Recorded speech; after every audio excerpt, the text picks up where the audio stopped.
Mara baada ya kumalizika kwa mkutano wa 39 wa wakuu wa nchi za Umoja wa Afrika ambao ulifanyika jijini Addis Ababa, Ethiopia, kuanzia tarehe 14 Februari mwaka huu hadi tarehe 15, mitandao ya kijamii hasa ya Tanzania iligubikwa na madai kwamba Samia Suluhu Hassan hakutambuliwa kama kiongozi wa nchi katika mkutano huo.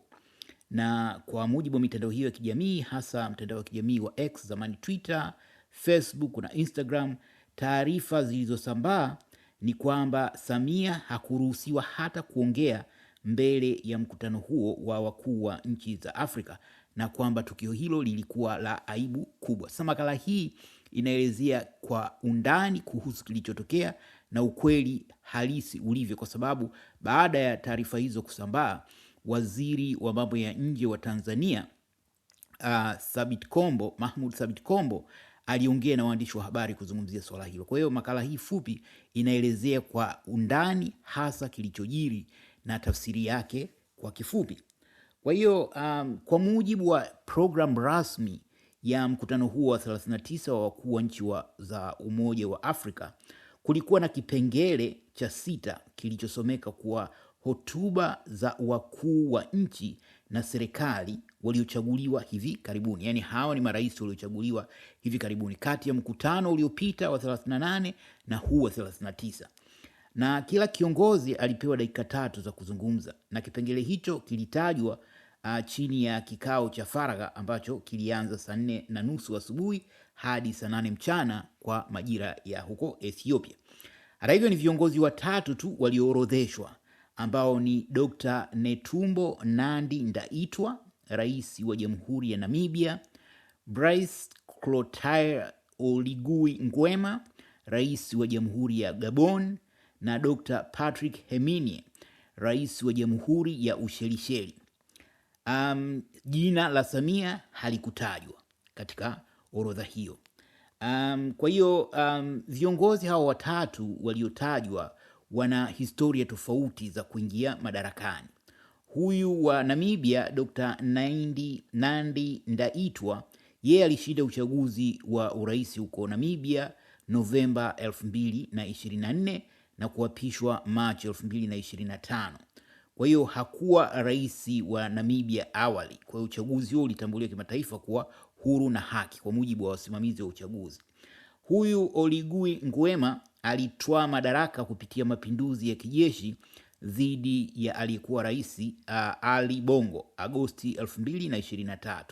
Na Umoja wa Afrika ulisimamisha wanachama wa Gabon baada ya mapinduzi hayo. Kisha Oligui Nguema akafanya uchaguzi wa mpito mwezi April 2025 na wanachama wa Gabon ukarudishwa. Huyu Dr. Patrick Herminie wa Ushelisheli alishinda uchaguzi wa urais mwezi Oktoba 2025 akimpiku rais aliyekuwepo madarakani kwa asilimia 52.7. Sasa Samia alihudhuria mkutano wa 39 wa AU kama kiongozi wa Tanzania, licha ya ukweli kuwa uchaguzi uliomwingiza madarakani ulilaumiwa na taasisi mbalimbali za ndani na nje, ikiwa ni pamoja na AU, kwa sababu wasimamizi wa uchaguzi kutoka AU walieleza kasoro kadhaa zilizotokea katika uchaguzi huo. Na kwa kifupi inaweza kutafsiriwa kuwa walisema uchaguzi huo haukuwa huru na haki na haukuwa halali.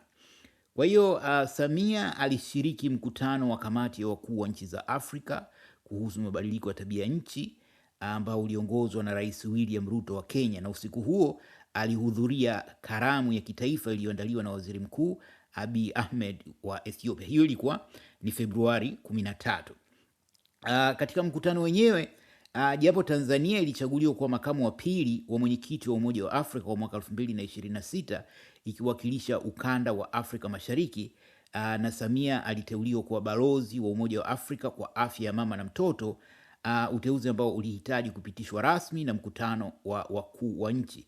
Hata hivyo, Samia hakuongea katika mkutano huo.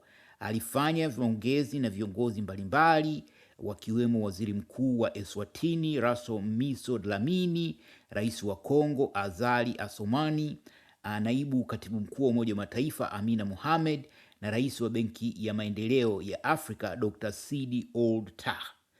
Kwa hiyo kufuatia madai hayo ya mtandaoni, waziri wa mambo ya nje wa Tanzania Mahmoud Thabit Kombo alitoa maelezo kupitia kwenye mkutano wa waandishi wa habari ambao ulifanyika hapo jana. Na Kombo alisema walioruhusiwa kuzungumza chini ya kipengele cha 6, yani hicho kipengele ambacho kilikuwa kinatoa fursa kwa viongozi wapya, ni wale tu walioingia madarakani kwa mara ya kwanza baada ya uchaguzi. Alisema kuwa Samia alishakuwa amehutubia mkutano wa AU awali alipoingia madarakani mwaka 2021 baada ya kifo cha Magufuli, rais wa zamani marehemu John Pombe Magufuli. Kwa hiyo hakuhesabika kuwa kiongozi mpya kwenye jukwaa la AU. Kombo alisisitiza kwamba viongozi wote walioshinda tena, yani waliofanya kile kinachoitwa return, hawakupewa nafasi ya kuzungumza. Alisema Tanzania haikuwa peke yake na kwamba haikuwa hali isiyo ya kawaida wala ya aibu kama ilivyoelezwa kwenye mitandao ya kijamii. Katika maelezo yake, Kombo alizitaja nchi 3 walizosema ziliruhusiwa kuzungumza. Alizitaja kuwa ni Guinea, Ushelisheli na Gabon. Hata hivyo, hati rasmi ya ajenda ya mkutano haihitaji Guinea. Kwa hiyo hii la Guinea amelizusha. Nchi zilizoorodheshwa zilikuwa ni Namibia, Gaboni na Ushelisheli, kama alivyotaja majina ya viongozi ambao waliongea. Pia Kombo alisema maneno haya na ninanukuu hapa: kwetu sisi si mara ya kwanza kwamba uchaguzi wa Oktoba 25 japo ulikuwa wa kwanza kwa Rais Samia kushinda uchaguzi rasmi, lakini alishawahi kuwa rais huko nyuma. Na alisema kwamba tofauti ni kwamba upande wa Umoja wa Afrika, Rais Samia alikuwa tayari ameshakuwa kiongozi anayefahamika kwa kuhutubia mkutano huo tangu 2021, tofauti na rais wa Namibia, Gaboni na Ushelisheli ambao walikuwa wanajitokeza kwa mara ya kwanza kabisa mbele ya jukwaa la AU. Hata hivyo, hoja hiyo ya mara ya kwanza ina kipengele kimoja cha msingi kinachostahili kuzingatiwa, kwa sababu huyu Oligui Nguema wa Gaboni aliingia madarakani kwa mapinduzi ya kijeshi mwaka 2023. Alihutubia mkutano alihutubia kikao cha Umoja wa Afrika akiwa kiongozi wa mpito. Mwaka 2025 alishinda uchaguzi na kuorodheshwa kwenye kipengele cha 6 kama kiongozi mpya hivi karibuni. Samia aliingia bila uchaguzi 2021 baada ya kifo cha Magufuli. Alihutubia AU akiwa rais aliyeshika madaraka kwa mujibu wa katiba, na 2025 ndio ulikuwa uchaguzi wake wa kwanza, yani aliingia madarakani kwa mara ya kwanza kwa kupigiwa kura, japo uchaguzi wenyewe ndio mnajua ulikuwa na changamoto hizo.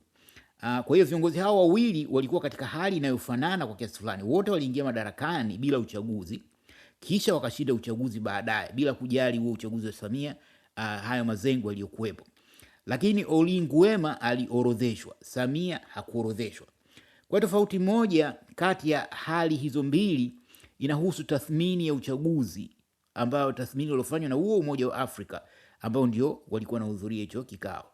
Ujumbe wa uangalizi wa uchaguzi wa Umoja wa Afrika uliotumwa Tanzania kwa ajili ya uchaguzi wa Oktoba 29 uliongozwa na rais wa zamani wa Botswana anaitwa Masisi, na ulijumuisha waangalizi 72 waliotumwa katika mikoa 17. Na Novemba 5 ya 2025 ujumbe huo ulitoa taarifa yake rasmi, na taarifa hiyo ilieleza kwamba uchaguzi wa Tanzania kwa kuzingatia kanuni za Umoja wa Afrika, misingi yake ya kisheria, wala viwango vya kimataifa vya uchaguzi wa kidemokrasia. Na ujumbe ulitaja kasoro kadhaa, ikiwa pamoja na kujazwa kwa masanduku ya kura, yani kura feki, kuzima kwa mtandao wa internet na serikali, madai ya matumizi ya nguvu kupita kiasi ya vikosi vya usalama na utekaji nyara kwenye misukumo ya kisiasa kuwa ni miongoni mwa mambo yaliyoathiri uchaguzi, na uchaguzi huo haukuwa huru na haki. Kadhalika, Jumuiya ya Maendeleo ya Kusini mwa Afrika SADC nayo ilitoa taarifa kuhusu uchaguzi wa Tanzania. Ilisema kuwa kulikuwa na ukiukwaji mkubwa wa haki za kiraia na kisiasa, na kwamba wapiga kura hawakuweza kutumia haki zao za kidemokrasia kwa kupiga kura kwa viongozi wanaochagua, nao walituma waangalizi katika mikoa 27 kati ya 31 ya Tanzania. Na Novemba 6 mashirika mbalimbali ya kiraia ya Afrika yalitoa tamko kupitia Tume ya Kimataifa ya Wanasheria ICJ yakitaka Umoja wa Afrika na SADC kutoitambua serikali ya Samia, wakisema ilitokana na mchakato wa uchaguzi usio kuaminika na wenye vurugu ambao haukuwakilisha matakwa ya wananchi wa Tanzania. Mashirika hayo pia yalitaka uchunguzi wa kina, uchaguzi mpya yani, badala ya huo wa Oktoba 29. Sasa kulikuwa na mkanganyiko kwa sababu mwenyekiti wa tume ya Umoja wa Afrika Mahmoud Ali Yusuf alimtumia Samia barua ya pongezi baada ya matokeo kutangazwa Novemba 2025. Pia Tanzania haijaondolewa katika Umoja wa Afrika na haijawekewa vikwazo vyovyote na Umoja wa Afrika. Na katika mkutano huo wa 39 kama nilivyoeleza awali, Tanzania iliteuliwa kwa makamu wa pili wa mwenyekiti wa Umoja wa Afrika. Lakini wakati huo jina la Samia halikuwepo katika orodha ya viongozi wapya chini ya kipengele cha 6 cha ajenda. Na uchaguzi wa Gaboni wa mwaka 2025 ulitambuliwa na waangalizi wa AU kuwa umezingatia viwango. Uchaguzi wa Namibia nao ulitambuliwa kuwa umezingatia viwango. Kadhalika ule wa Ushelisheli pia umetambuliwa kwamba umekidhi viwango vya AU. Na uchaguzi wa Tanzania wa Oktoba 29 ndio pekee ambao ujumbe rasmi wa waangalizi wa AU walisema kwamba haukuzingatia viwango vya kidemokrasia vya Umoja wa Afrika. Kwa hiyo hiki kwa kifupi ndicho kilichojiri. Ukiweka kando kuhusu haya yaliyojiri, ukweli kwamba ilimlazimu waziri wa mambo ya nchi za nje kuitisha press conference, kwa sababu hii ni kwa mara ya kwanza katika historia ya Tanzania waziri kuitisha press conference kuelezea kuhusu kilichojiri katika mkutano mkubwa kama huo. Inaeleza kwamba vita ya habari ambayo Jasusi TV imekuwa ikieleza kwamba inaendelea vita ya habari, serikali ya Samia ipo katika wakati mgumu, kwa sababu kuna idadi kubwa ya chawa wamelipwa kufanya propaganda huko mtandaoni, lakini wameshindwa. Likitokea jambo dogo tu inabidi serikali mara Mwigulu mara nani ajitokeze kufanya ufafanuzi. Kwa hiyo kwa kifupi, vita hiyo ya habari serikali ya Samia imeshindwa na wanaoikosoa wanafanya vizuri. Wewe una maoni gani kuhusu? Karibu utoe maoni yako hapo kwenye comment. Asante na kwaherini.